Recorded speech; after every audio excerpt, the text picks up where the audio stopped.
کەمپەکانی باشوور بۆ پەنابەرانی ڕۆژهەڵاتی کوردستان لە چاوەڕوانی مەرگدا.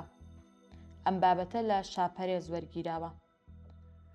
کۆمەڵێک ڕۆژنامەنووس و ئەکادمی و چالاکوانی مەدەنی بانگەوازێک بۆ هەردوو حکومەتی هەرێم و عێراق و کۆمەڵگەی نێودەوڵەتی بڵاو دەکەنەوە و داوا دەکات کەمپەکانی تایبەت بە پەنابەرانی ڕۆژهەڵات لە هەرێمی کوردستان پارێزراو بن. دەقی پەیامەکە بەپێی سەرجەم بەڵگەنامە نێودەوڵەتیەکانی تایبەت بە پاراستنی مافەکانی مرۆڤ لە جارنامەی گردوونی مافی مرۆڤ و مافە مەدەنی و سیاسیەکان سەرجەمیان بەسەر هاوڵاتیانی خانەخۆی و پەنابەراندا وەکو یەک لە مامەڵەی لەگەڵ بکرێت، بەڵام مخابن لە دوای شەڕی ئەمریکا و ئیسرائیل و ئێران لە 28 دوای ئەم ساڵەوە و هێرشی بەردەوامی درۆن و موشەکەکانی ئێران و میلیشیاکانی عێراق بۆ سەر هەرێمی کوردستان بە گشتی و کەمپەکانی هێزەکانی ڕۆژهەڵات بە تایبەت کە بە گشتی خەڵکی مەدەنی و ژن و منداڵی تێدایە دۆخێکی زۆر خراپیان بۆ دروست بووە. بە جۆرێک لە دەرەوەی کەمپەکان و لە بندار و بێنەواییەکانی ئارام ژیان دەکەن و چەند کەسیان بوونەتە قوربانی و دواهەمین شەهید غەزەڵ مەولانی بووە. ڕێکەوتنی سێقۆڵی ئێران و عێراق و هەرێمی کوردستانیش کە دەبووە کەمپەکان لە شێر چاودێری نەتەوە یەکگرتووەکاندا بن، ئەویش جێبەجێکراوە و کەمپەکانی دانیشتوانەکان لە پێداویستی سەرەتایی ژیان و ئارامی تەواو بێبەشن. ئەمە سەرباری فشاری بەردەوامی هێزە ئەمنیەکان و بوونی دەیان ڕێگری تا بتوانن وەک هاوڵاتیەکی هەرێم دەستیان بە شوێنی نیشتەجێبوون و کاردا بگات، هێندەی تر ژیانیان سەخت بوو و پێویستیان بە هاناچوونی خێرا هەیە. بۆیە ئێمە کە لە خوارەوە واژۆمان کردووە سەرباری ئیدانەی هێرشەکان و ڕەفتاری ئەو نەخۆشخانانەی دوورن لە پیشەی مرۆیی و ڕەفتاریان کردووە،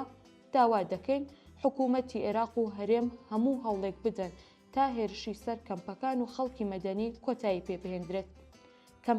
کەمپەکان بخرێنە ژێر چاودێری نەتەوە یەکگرتووەکان و پێداویستەکانی ژیانیان بۆ دابین بکرێت. حکوومەتی هەرێم کاراسانی بۆ هەموو پەنابەران بکات و وەکو هاوڵاتی ئێرە هەموو مافە سەرەتاییەکانیان هەبێت. ناوی واژۆکاران: شوان موحەممەد، ئاسۆس هەردی، کارزان فازڵ، شادمان ئەحمەد، سان ساروان، ئەبووبەکر هەڵەدنی، نەهرۆ شەوقی، نەشمیل ڕەسوول،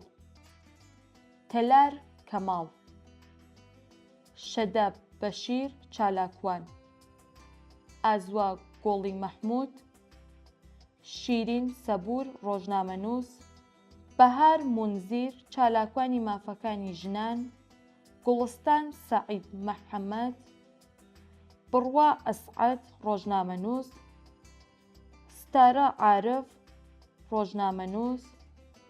عەزیز ڕەووف، وریا باقر چالاکوان، دڵسۆز شەفیق زەنگەنە چالاکوان، پەروا عەلی حەما، پەروین نووری عارف، هانا شوان ڕۆژنامەنووس، سیروان سەعید بریتانیا، پەرەی ئەحمەد حوسێین ئاڵمان، ئاسۆ حەسەن بەکر ئاڵمان، خەبات مارف، چۆمان هەردی نووسەر، حەکیم عەبدولکەریم چالاکوان، زیلان موحەممەد عەبدولکەریم ڕاگەیاندنکار، هەڵۆ ئیبراهیم ئەحمەد، شێرکۆ حەمە ئەمین مامۆستای زانکۆ، هەوراز باباجان چالاکوانی سیاسی هۆڵەندا،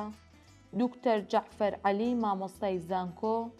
دوکتۆر سەروەر عەبدوڵڕەحمان سەرۆکی دامەزراوەی پێی، دوکتۆر ئەحمەد ئەمین فەتحوڵڵا، ئاری حەما، کۆسار عەبدوڵڵا، دوکتۆر ڕێبوار سەعید، بابان جەعفەر، دوکتۆر کامران جەلال ڕەشید،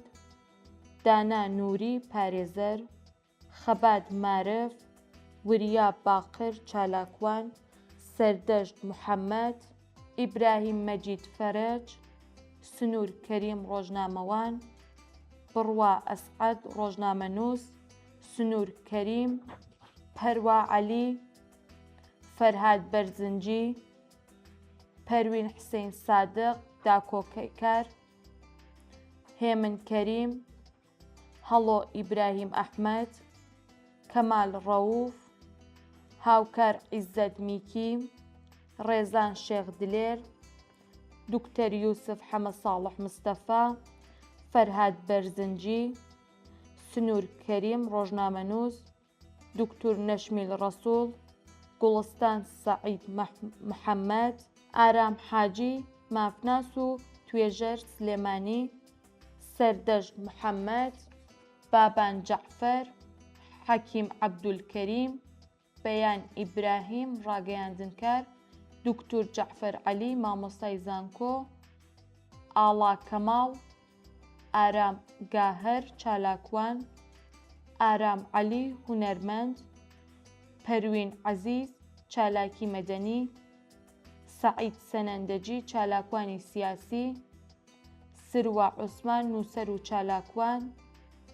شۆڕش خدر چالاکی سیاسی، ئارا ڕۆژبەیانی مامۆستای یاریدەدەر و چالاکی مەدەنی.